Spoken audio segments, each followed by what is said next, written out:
ಜೈ ಹಿಂದ್. ಎಲ್ಲ ನನ್ನ S S C G D ಎಸ್ಪಿರೆಂಟ್ಸಿಗೆ ಯಾರೆಲ್ಲ ಎಸ್ ಎಸ್ ಸಿ ಜಿ ಡಿಗೆ ಅರ್ಜಿಗಳನ್ನ ಸಲ್ಲಿಸಿದಿಲ್ಲ, ಈ ಅರ್ಜಿಯನ್ನು ಸಲ್ಲಿಸೋಕೆ ಪುರುಷ ಮತ್ತು ಮಹಿಳಾ ಅಭ್ಯರ್ಥಿಗಳಿಗೆ ಇಬ್ಬರಿಗೆ ಕೂಡ ಅವಕಾಶವನ್ನು ಕೊಟ್ಟಿದ್ದರು. ಟೋಟಲಿ ಹುದ್ದೆಗಳ ಸಂಖ್ಯೆ 25,487 ಹುದ್ದೆಗಳನ್ನ ಕಾಲ್ಫಾರ್ಮನ್ನು ಮಾಡಿದರು.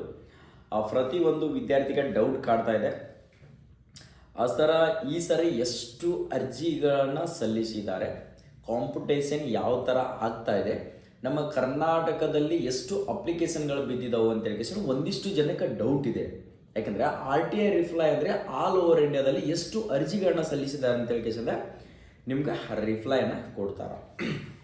ಓಕೆ, ಅದ್ರ ಬಗ್ಗೆ ಮಾಹಿತಿಯನ್ನು ಕೊಡ್ತಾ ಇದ್ದೀನಿ. ಯಾರೆಲ್ಲ ಅರ್ಜಿಗಳನ್ನ ಸಲ್ಲಿಸಿದಿರಲ್ಲ, ಯಾರೆಲ್ಲ SSGDಗೆ ತಯಾರಿಗಳನ್ನು ಮಾಡ್ತಾ ಇದ್ದಿಲ್ಲ, ಸೊ ಒಂದು ಸುವರ್ಣ ಅವಕಾಶನ ಅನ್ಕೊಳ್ಬೋದು. ಅತಿ ಕಡಿಮೆ ಅಪ್ಲಿಕೇಶನ್ ಕೂಡ ಬಿದ್ದಿದ್ದಾವೆ ನನ್ನ ಪ್ರಕಾರ, ನನ್ನ ಎವರೇಜ್ ಪ್ರಕಾರ. ಓಕೆ, ತಯಾರಿಯನ್ನು ಚೆನ್ನಾಗಿ ಮಾಡ್ಕೊಳ್ರಿ, ಟೈಮ್ ವೇಸ್ಟ್ ಮಾಡೋಕ್ಕೆ ಹೋಗ್ಬೇಡ್ರಿ. ಅಂದರೆ ಫೆಬ್ರವರಿ 23ನೇ ತಾರೀಕಿಗೆ ಎಕ್ಸಾಮ್ ಡೇಟ್ ಕೂಡ ಫಿಕ್ಸ್ ಆಗಿದೆ, ಗೊತ್ತಿದೆ ಅಂತ ಅಂದ್ಕೊಳ್ತಾ ಇದ್ದೀನಿ. ನೀವು ಈಗ ಎಷ್ಟು ಎಫರ್ಟ್ ಹಾಕ್ತೀರಿ ಅಷ್ಟು ನಿಮ್ಗೆ ರಿಸಲ್ಟ್ ಸಿಗ್ತದೆ. ನೀವೇನಾದರೂ ಇವಾಗಲೇ ಟೈಮ್ ವೇಸ್ಟ್ ಮಾಡಿದರೆ, ಯಾಕೆಂದರೆ ವಿಚಾರ ಮಾಡಿರಿ ಎಷ್ಟು ದಿನ ಉಳಿತೀವತ್ತಿಗೆ. ಓಕೆ, 23 ಇವತ್ತು 23ಗೆ ಕೇವಲ 1 ತಿಂಗಳು ಮಾತ್ರ ಕಾಲಾವಕಾಶ ಸಿಗ್ತೀವಿ. 1 ತಿಂಗಳಲ್ಲಿ ಯಾವ ಥರ ಪ್ಲ್ಯಾನಿಂಗ್ ಮಾಡಬೇಕು, ನೀವು ಸ್ಟಡಿ ಮಾಡೋಕ್ಕೆ ಯಾವ ಥರ ಸ್ಟಡಿ ಮಾಡಬೇಕು, ನಾನು ಎಷ್ಟು ಗಂಟೆಗೆ ಹೇಳ್ಬೇಕು, ಎಷ್ಟು ಗಂಟೆಗೆ 1 ಅವರ್ ಫಿಸಿಕಲಿಗೆ ಟೈಮಿಂಗ್ ಕೊಡಬೇಕಾ, 1 ಅವರ್ ಫಿಸಿಕಲಿಗೆ ಟೈಮಿಂಗ್ ಕೊಟ್ಟೆ, ನೆಕ್ಸ್ಟ್ ಎಷ್ಟು ಗಂಟೆ ಅಂದರೆ ಯಾವ ಸಬ್ಜೆಕ್ಟನ್ನು ಓದಬೇಕು, ಆ ಟೈಮ್ನಲ್ಲಿ ಅದೇ ಸಬ್ಜೆಕ್ಟನ್ನು ಓದಬೇಕು, ಮತ್ತು ಮಾಕ್ ಟೆಸ್ಟನ್ನು ಅಟೆಂಡ್ ಮಾಡಬೇಕು. ನಾನು ಆನ್ಲೈನ್ ಟೆಸ್ಟನ್ನು ಯಾವ ಟೈಮಿಂಗ್ದಲ್ಲಿ ಅಟೆಂಡ್ ಮಾಡಬೇಕು ಎಲ್ಲನೂ ಕೂಡ ರೂಟೀನ್ ಹಾಕ್ಕೊಡ್ರಿ. ಕೇವಲ 1 ತಿಂಗಳ ಸಮಯ ಇರುವ ಕಾರಣದಿಂದ ನೀವು ಎಷ್ಟು ಹಾರ್ಡ್ ವರ್ಕ್ ಮಾಡ್ತೀರಲ್ಲ ವಿಚಾರ ಮಾಡಿರಿ. ಸುಮ್ಮನೆ ಎಲ್ಲೇ ಓದ್ತಾ ಇರ್ತೀರಿ, ರೂಮ್ಗಳನ್ನು ಮಾಡ್ಕೊಂಡ್ಬಿಟ್ಟು ಕೋಚಿಂಗ್ಗಳನ್ನು ಮಾಡ್ಕೊಂಡ್ಬಿಟ್ಟು ಟೈಮನ್ನು ವೇಸ್ಟ್ ಮಾಡೋಕ್ಕೆ ಹೋಗ್ಬೇಡ್ರಿ. ಒಂದು ಸರಿ ವಿಚಾರ ಮಾಡಿರಿ, ಸೆಲೆಕ್ಷನ್ ಆಗ್ತೀರಿ, ಲಿಸ್ಟಲ್ಲಿ ಕುಂದಿರ್ತದ, ಫಿಸಿಕಲ್ ಪಾಸ್ ಆಗ್ತೀರಿ, ಮೆಡಿಕಲ್ ಪಾಸ್ ಆಗ್ತೀರಿ, ಡಾಕ್ಯುಮೆಂಟ್ ಪಾಸ್ ಆಗ್ತೀರಿ, ಫೈನಲ್ ಮೆರಿಟ್ನಲ್ಲಿ 0.25 1 ಮಾರ್ಕ್ಸ್ 2 ಮಾರ್ಕ್ಸ್ ಪಾಯಿಂಟಲ್ಲಿ ಹೋಯಿತು ಅಂದರೆ ಅವಾಗ ಅನ್ಸುತ್ತೆ ನಿಮಗೆ, ನಾನು ಇನ್ನೊಂದು ಚೂರು ಎಫರ್ಟ್ ಹಾಕಿ ನಾನು ಒಂದು ಲೆವೆಲ್ ಸ್ಕೋರನ್ನು ಮಾಡಿದರೆ ನಾನು ಕೂಡ ಸೆಲೆಕ್ಷನ್ ಆಗ್ತಿದ್ದೆ. ಮತ್ತೆ 1 ವರ್ಷ ಸ್ಟಾರ್ಟ್ ಮಾಡಬೇಕಲ್ಲ ಓದಾಕ, ಹೌದು ತಾನೇ? ಈಗ ಇಷ್ಟು ದಿನ ಕುಂತು ಓದಿದ್ದ ಸಾಕಾಗಿತ್ತ, ಇನ್ನು ಮತ್ತು 1 ವರ್ಷ ಕುಂತು ಓದೋದಂದ್ರೆ ಎಷ್ಟು ಕಷ್ಟ, ಎಷ್ಟು ದುಡ್ಡು ವೇಸ್ಟು, ಎಷ್ಟು ಫ್ಯಾಮ್ಲಿಗೆ ನಾವು ವಜ್ಜೆ ಆಗ್ತೀವಿ ಅನ್ನೋದನ್ನು ವಿಚಾರ ಮಾಡಿರಿ.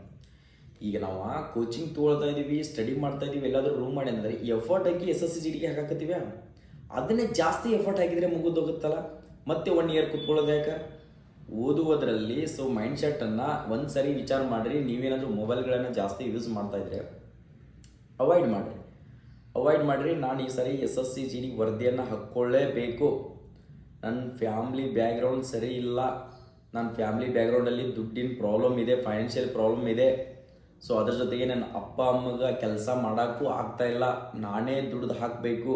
ಅಕಸ್ಮಾತ್ ಈ SSGD ನೌಕರಿ ಆಗಲಿಲ್ಲಪ್ಪ ಅಂತಂದರೆ ನಾನು ಎಲ್ಲಾದರೂ ಗೌಂಡಿಗಳ ಕಡೆ ಆಗಲಿ, ಹೊಲದಲ್ಲಿ ಕೆಲಸ ಆಗಲಿ ಏನಾದರೂ ಮಾಡಿ ನನ್ನ ತಂದೆ ತಾಯಿಯನ್ನು ಜೀವನವನ್ನು ಸಾಗಿಸ್ಬೇಕು.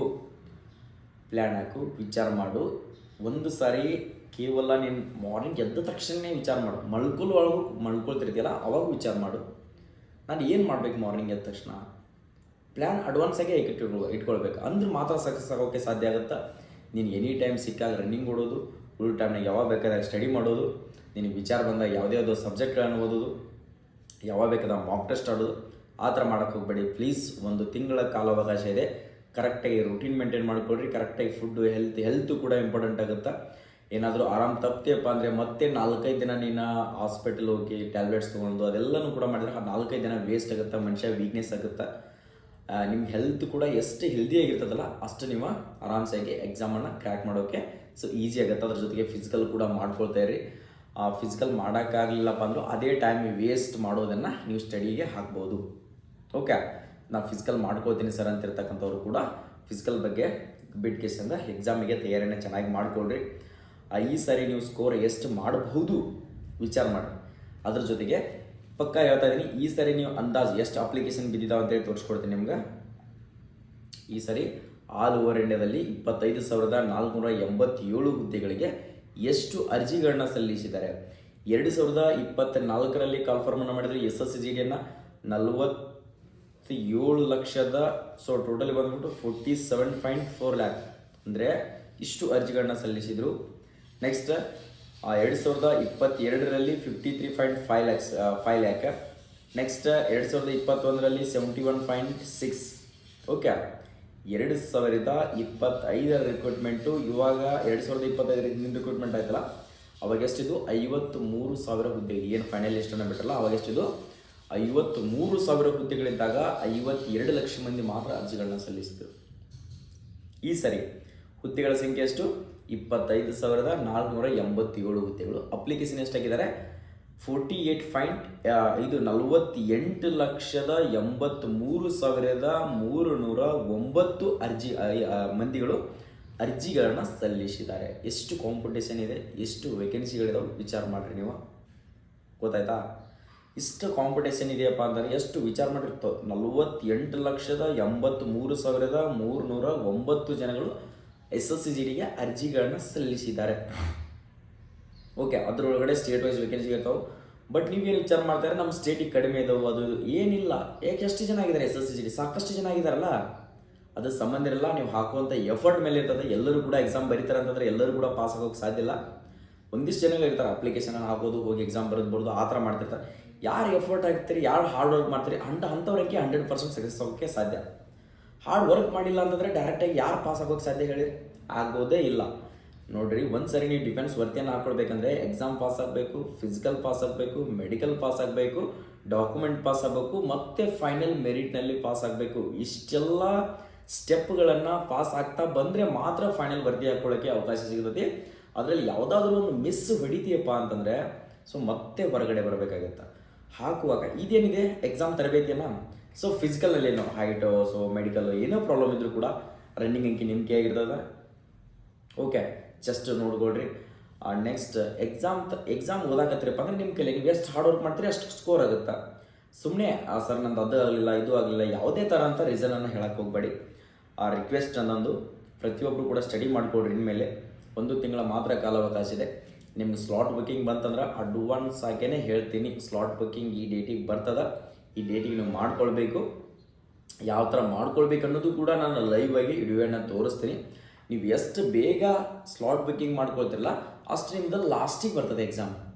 ನೀವು ಯಾವ ಡೇಟ್ ಅಂತೀರಿ ಆ ಡೇಟ್ ಸಿಗ್ತದೆ ಮತ್ತು ಆ ಸಿಟಿ ಸಿಗ್ತದೆ ಅಂದರೆ ಮಾತ್ರ ನಿಮ್ಗೆ ಈಸಿ ಆಗುತ್ತೆ. ಅಕಸ್ಮಾತ್ ನೀವೇನಾದರೂ 1 ದಿನ 2 ದಿನ ಗ್ಯಾಪು ಬಿಟ್ಟು ಏನಾದರೂ ಸ್ಲಾಟ್ ಬುಕ್ಕಿಂಗ್ ಮಾಡ್ಕೊಳಕ್ಕೆ ಹೋದರೆ 23ನೇ ತಾರೀಕಿಗೆ ನಿಮ್ಮದು ಎಕ್ಸಾಮ್ ಬರಬಹುದು. ಆದ ಕಾರಣಕ್ಕೋಸ್ಕರ ಅವೆಲ್ಲ ಮಾಹಿತಿ SSC ಬಗ್ಗೆ ನೀವು ಫೈನಲ್ ಸೆಲೆಕ್ಷನ್ ಆಗಿ ಹೋಗೋ ಮಟ್ಟ, ಜಾಯ್ನಿಂಗ್ ಹೋಗೋ ಮಟ್ಟನೂ ಕೂಡ ಅದ್ರ ಬಗ್ಗೆ ಇನ್ಫಾರ್ಮೇಷನ್ಗಳನ್ನು ನಮ್ಮ HJ ಪ್ಯಾರಾಮೆಟ್ರಿಯನ್ದಲ್ಲಿ ಸಿಗ್ತಾ ಹೋಗ್ತದೆ ಸ್ನೇಹಿತರೆ. ಓಕೆ, ಈಗ ನಮ್ಮ ಕರ್ನಾಟಕಕ್ಕೆ ಎಷ್ಟು ಅರ್ಜಿಗಳನ್ನ ಸಲ್ಲಿಸಿರಬಹುದು ಅದನ್ನು ಯಾವ ಥರ ತಿಳ್ಕೊಳ್ಬೇಕು ಹೇಳಿ? ನಾವು ಯಾವ ಥರ ತಿಳ್ಕೊಳ್ಳೋದು ಬೇಕಾಗಿಲ್ಲ. ಸೊ ನಮ್ಮಲ್ಲೇ ಇದೆ. ಏನು ಮಾಡ್ಬೇಕು ನಾವೀಗ? ಪ್ರತಿಯೊಂದು ವಿದ್ಯಾರ್ಥಿ ಕೂಡ ಕಮೆಂಟ್ ಸೆಕ್ಷನ್ದಲ್ಲಿ ಯಾರೆಲ್ಲ ಅರ್ಜಿ ಸಲ್ಲಿಸಿದಿರಿ, SSCGDಗೆ ಅರ್ಜಿಗಳನ್ನ ಸಲ್ಲಿಸಿರ್ತಕ್ಕಂಥ ಅಭ್ಯರ್ಥಿಗಳು ಪ್ರತಿಯೊಬ್ಬರು ಕೂಡ SSCGD ಅಂತ ಹೇಳಿಸಿದ ಅದ್ರ ಜೊತೆಗೆ ಒಂದು ಹಾಟ್ ಸಿಂಬಲನ್ನು ಪ್ರತಿಯೊಬ್ಬರು ಕೂಡ ಕಮೆಂಟ್ ಹಾಕಿ. ಮಹಿಳೆ ಆಗಿರಲಿ ಪುರುಷ ಆಗಿರಲಿ ಎಲ್ಲರೂ ಕೂಡ ನೀವೇನು ಕಮೆಂಟ್ ಸೆಕ್ಷನ್ದಲ್ಲಿ ಕಮೆಂಟನ್ನು ಹಾಕಿದರೆ ಸೊ ನಾ ಹೇಳುವಂಥ ಅವಶ್ಯಕತೆನೇ ಇಲ್ಲ. ಪ್ರತಿಯೊಬ್ಬರಿಗೆ ಗೊತ್ತಾಗುತ್ತೆ ಈ ಸರಿ ಇಷ್ಟು ಜನ ಅರ್ಜಿಗಳನ್ನ ಸಲ್ಲಿಸಿದ್ದಾರೆ, ಇಷ್ಟು ಕಮೆಂಟ್ಗಳನ್ನು ನೋಡಿದರೆ ಗೊತ್ತಾಗುತ್ತೆ ಇವರೆಲ್ಲ ಅರ್ಜಿಗಳನ್ನ ಸಲ್ಲಿಸಿರ್ತಕ್ಕಂಥವ್ರು, ಮತ್ತು ಇವರೆಲ್ಲ ಪಾರ್ಟಿಸಿಪೇಟ್ ಮಾಡ್ತಿರ್ತಕ್ಕಂಥವ್ರು, ಇವರೆಲ್ಲ ಸ್ಟಡಿ ಮಾಡ್ತಿರ್ತಕ್ಕಂಥವ್ರು. ಯೂಟ್ಯೂಬ್ ನೋಡ್ತಾ ಇದ್ದಾರೆ ಅಂದರೆ ಇವ್ರು 100% ಸ್ಟಡಿ ಮಾಡ್ತಾ ಇದ್ದಾರೆ, ಇವರೆಲ್ಲದ್ರ ಬಗ್ಗೆ ಗಮನ ವಹಿಸ್ತಾ ಇದ್ದಾರೆ ಅಂತ ಕೇಸಿಂದ ಪ್ರತಿಯೊಬ್ಬರಿಗೆ ಗೊತ್ತಾಗುತ್ತೆ. ನೀವು ಒಂದು ಕಮೆಂಟ್ ಹಾಕುವುದರಿಂದ ಎಲ್ಲರಿಗೂ ಕೂಡ ಇಂಪಾರ್ಟೆಂಟ್ ಆಗುತ್ತೆ. ಓಕೆ, ಮಿಸ್ ಮಾಡದೇ ಕಮೆಂಟನ್ನು ಹಾಕಿ, ಒಂದು ಒಳ್ಳೆಯ ಸಂದೇಶ ಸಿಗ್ತದೆ ಎಲ್ಲರಿಗೂ ಕೂಡ. ಓಕೆ, ನಾವು ಕೊಡ್ತಿರ್ತಕ್ಕಂಥ SSCGD ಆಗಿರಲಿ, ಯಾವುದೇ ಸ್ಟೇಟ್ ಗೌರ್ಮೆಂಟ್ ಆಗಿರಲಿ, ಯಾವುದೇ ಸೆಂಟ್ರಲ್ ಗೌರ್ಮೆಂಟ್ ಆಗಿರಲಿ, ಯಾವುದೇ ಪ್ರೈವೇಟ್ ಜಾಬೇ ಕನ್ಫರ್ಮ್ ಮಾಡಲಿ ಸ್ನೇಹಿತರೆ, ಪ್ರತಿಯೊಂದು ಅಪ್ಡೇಟು ಇನ್ಫಾರ್ಮೇಷನ್ಗಳು, ಯಾವುದೇ ಒಂದು admit card, result, physical date ಏನಾದರೂ ನಿಮಗೆ ಬೇಕಾಗಿತ್ತು ಅಂದರೆ ನಮ್ಮ ಯೂಟ್ಯೂಬ್ ಚಾನಲನ್ನು ಇನ್ನೂ ಸಬ್ಸ್ಕ್ರೈಬ್ ಮಾಡ್ಕೊಂಡಿಲ್ಲ ಸರ್ ಅಂತಿರ್ತಕ್ಕಂಥ ವಿದ್ಯಾರ್ಥಿಗಳು ಪ್ರತಿಯೊಬ್ಬರು ಕೂಡ ಕೆಳಗಡೆ ಕಾಣ್ತಿರ್ತಕ್ಕಂಥ ಲೈಕ್ ಬಟನ್ ಮೇಲೆ ಲೈಕ್ ಮಾಡ್ಕೊಂಡು ಸಬ್ಸ್ಕ್ರೈಬ್ ಬಟನ್ ಏನು ಕಾಣ್ತಾ ಇದೆಯಲ್ಲ, ಸೊ ಈ ಸಬ್ಸ್ಕ್ರೈಬ್ ಬಟನ್ನ ನೀವು ಒತ್ತಿದ್ರೆ ಮಾತ್ರ ನಾವು ಕೊಡ್ತಿರ್ತಕ್ಕಂಥ ಪ್ರತಿಯೊಂದು ಇನ್ಫಾರ್ಮೇಷನ್ ಸಿಗುತ್ತೆ. ಇಲ್ಲಾಂದರೆ ಯಾವ ಇನ್ಫಾರ್ಮೇಷನ್ ಕೂಡ ನಿಮಗೆ ಸ್ಲಾಟ್ ಬುಕ್ಕಿಂಗ್ ಬೇಗನೆ ಗೊತ್ತಾಗಬೇಕು, ಬೇಗನೆ ನಾವು ಮಾಡ್ಕೊಳ್ಬೇಕು ಅಂದ್ಕೊಂಡಿದ್ರೆ ಈ ಸಬ್ಸ್ಕ್ರೈಬ್ ಬಟನ್ ಓದ್ಕೊಂಡ್ರೆ ನಾನು 100% ನಿಮಗೆ ಯಾವ ಥರ ಮಾಡ್ಕೊಳ್ಬೇಕು ಅನ್ನೋದು ಕೂಡ ತಿಳಿಸ್ಕೊಡ್ತೀನಿ. ಲಿಂಕ್ ಕೂಡ ಶೇರ್ ಮಾಡ್ತೀನಿ. ಅವಾಗ ಸರ್ವರ್ ಬಿಸಿ ಇರುತ್ತೆ, ಎಲ್ಲಿ ಹೋಗಿ ನೀವು ಅದನ್ನು ಓಪನ್ ಮಾಡ್ಕೊಂಡು ಸೊ ಯಾವ ಬ್ರೌಸರ್ನಲ್ಲಿ ಹೋಗಿ ಓಪನ್ ಮಾಡ್ಕೊಂಡ್ರೆ ನಿಮ್ಗೆ ಸ್ಲಾಟ್ ಬುಕ್ಕಿಂಗ್ ಆಗುತ್ತೆ ಅನ್ನೋದು ಕೂಡ ನಾನು ಇನ್ಫಾರ್ಮೇಷನ್ ಕೊಡ್ತೀನಿ. ಮಿಸ್ ಮಾಡಿದ್ರೆ ಸಬ್ಸ್ಕ್ರೈಬನ್ನು ಮಾಡ್ಕೊಳ್ರಿ. ಎಲ್ಲರಿಗೂ ಕೂಡ ಆಲ್ ದಿ ಬೆಸ್ಟ್, ಒಳ್ಳೆಯದಾಗಲಿ. ಜೈ ಹಿಂದ್, ಜೈ ಕರ್ನಾಟಕ.